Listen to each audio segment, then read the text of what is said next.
Hoy vamos a hablar sobre la concentración de las soluciones, que tiene que ver con la cantidad de soluto disuelto en una determinada cantidad de solvente.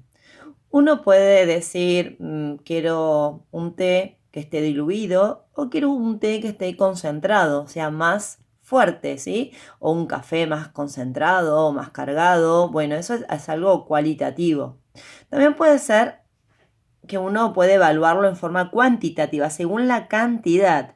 Y ahí pasamos a los porcentajes. Por ejemplo, una aleación, que es el bronce, está formado por un 95% de cobre y un 5% de estaño. Pero también, por ejemplo, puede ser sólido en líquido. Si observamos en la solución fisiológica, tenemos que en la solución fisiológica dice cloruro de sodio 0,90%.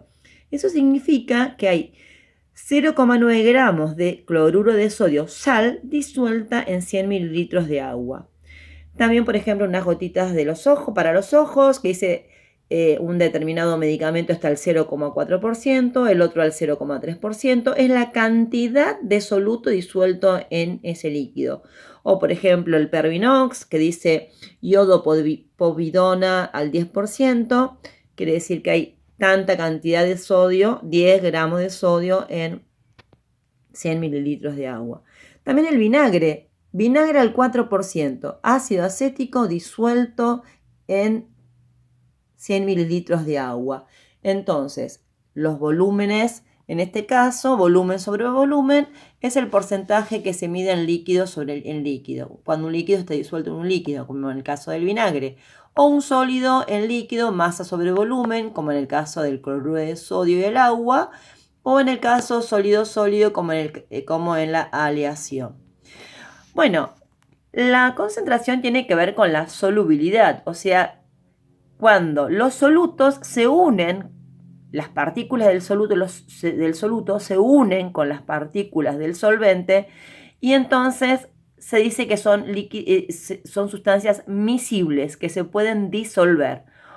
Algunas son inmiscibles, como en el caso del aceite y el agua, donde no se van a disolver uno con el otro, no se va a unir las partículas de uno con el otro. Ahora, hay factores que influyen en la solubilidad. Por ejemplo, si nosotros hacemos un té con agua fría, miren ustedes acá, ¿no? Apenas se disolvió el té en el agua. En cambio, con agua caliente, el té se hace más rápido, ¿sí? Ahora, por ejemplo, estos son entonces líquidos miscibles, o sea que se pueden disolver uno con el otro, ¿sí? Entonces, la temperatura es un factor que influye en la solubilidad. También influye, por ejemplo, la superficie de contacto. Si yo, por ejemplo, voy a disolver azúcar, ¿sí? Y vamos a poner azúcar acá en esta tacita y vamos a poner agua caliente, ¿sí? Entonces, si yo pongo agua caliente, se va a disolver. Miren, ya está casi disuelto. Y si yo lo agito, se va a disolver más rápido todavía. Porque, ¿qué estoy haciendo? Con el movimiento estoy permitiendo, estoy acelerando que las moléculas del azúcar se unan con las moléculas de agua. Entonces se disuelve más rápido. Disuelto, ¿sí? Ahora, por ejemplo, si yo pongo azúcar y pongo azúcar, ¿sí? Y le pongo agua fría y lo dejo ahí un ratito. Miren, va a tardar en disolverse, ¿ven? Va a tardar, pero se va a disolver, pero va a tardar, ¿está? Se va a disolver en algún momento, pero tarda. Miren la diferencia entre uno y otro, ¿sí? Se va a disolver también el azúcar, pero tarda. Entonces la agitación también es algo que influye, ¿no es cierto?, en la disolución. Y la presión y la temperatura.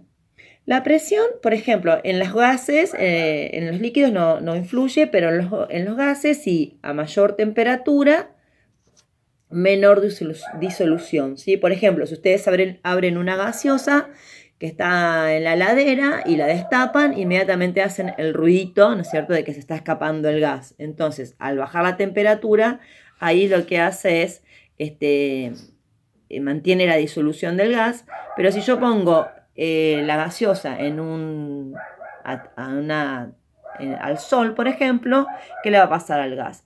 Es como que se va yendo, ¿no? Como que se disuelve rápidamente en el agua, en la gaseosa, en el líquido que forma la gaseosa, y entonces la temperatura también influye en la disolución de los gases.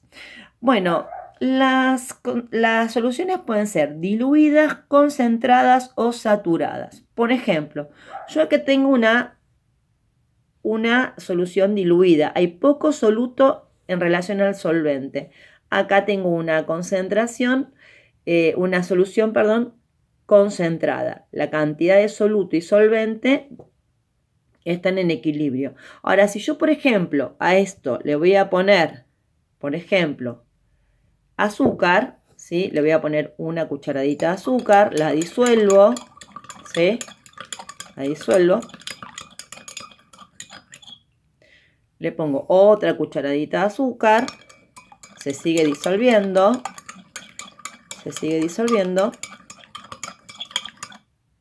Ahora, ¿qué pasa si yo le pondría, por ejemplo, hasta cuánto le puedo poner de azúcar? ¿Hasta qué punto le puedo poner de azúcar? Va a llegar un momento en que ya no se puede disolver más. ¿Por qué? Porque la cantidad de solvente no puede unirse con la cantidad de soluto. Excedí la cantidad de soluto, ¿sí? Entonces, ahí pasé de una solución saturada a sobresaturada, ¿sí? Va a llegar un momento en que el azúcar va a quedar en el fondo y ya no puedo disolver más. Ahí estoy en una solución sobresaturada, ¿sí?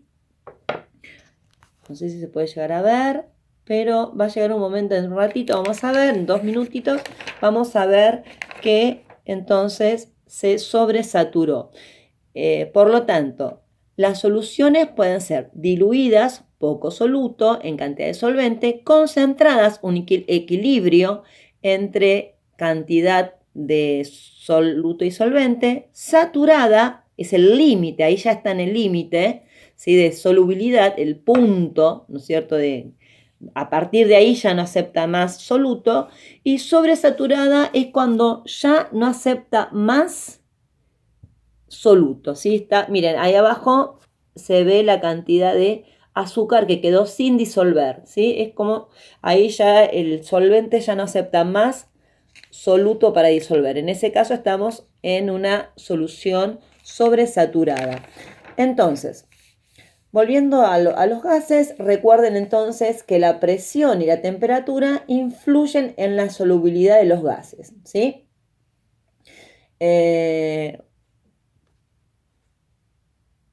Vamos a hacer un repasito. Entonces vimos la concentración de las soluciones, que puede ser cualitativa, cuantitativa, la solubilidad, miscible, inmiscible cuando no se disuelve, los factores que influyen en la solubilidad y los tipos de soluciones.